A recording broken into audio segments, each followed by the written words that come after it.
গাজীপুরে হঠাৎ করে বেড়েছে ডেঙ্গু রোগী। গত 2 মাসে রোগীর সংখ্যা বেড়ে যাওয়ায় হাসপাতালে বেড়েছে চাপ। ধারণ ক্ষমতার চেয়ে রোগী বেশি থাকায় হিমশিম খেতে হচ্ছে তাদের। গাজীপুর প্রতিনিধি অপূর্ব রায়ের তথ্য ও ছবিতে বিস্তারিত মাসুম পারভেজের রিপোর্টে। গেল 2 মাসে গাজীপুরে ডেঙ্গু আক্রান্ত রোগীর সংখ্যা বেড়েছে। এর মধ্যে আক্রান্ত হয়েছে 1763 জন। হাসপাতালে গড়ে প্রতিদিন 35 জন ডেঙ্গু রোগী ভর্তি হচ্ছেন। আমি 4 দিন ধরে আজকে ভর্তি। এখন আল্লাহর রহমতে চিকিৎসায় আমি ভালো আছি। ডাক্তার সাহেব আসতেছে যাইতেছে, নার্সেরা ওই শিডিউল ওষুধ দিচ্ছে, খাচ্ছি।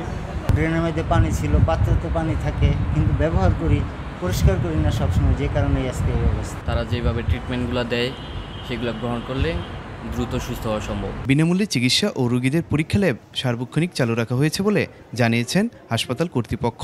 চলতি বছর গাজীপুরে ডেঙ্গু রোগে আক্রান্ত হয়ে হাসপাতালে চিকিৎসা নিয়েছেন 2714 জন।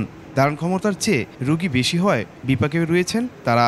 এডিস মশার সংখ্যা এবং লার্ভার সংখ্যা বৃদ্ধি পাচ্ছে এবং মানুষকে সংক্রমিত করছে। যেহেতু রোগীর সংখ্যা অস্বাভাবিকভাবে বেশি হয়েছে, সেই জন্য আমাদের একটু ক্রাইসিস হচ্ছে আর কি। পরিস্থিতি নিয়ন্ত্রণে বাসাবাড়ি ও আশপাশ পরিষ্কার পরিচ্ছন্ন রাখার তাগিদ দিয়েছেন জনস্বাস্থ্য বিশেষজ্ঞরা। মাসুম পারভেজ, 21 টেলিভিশন।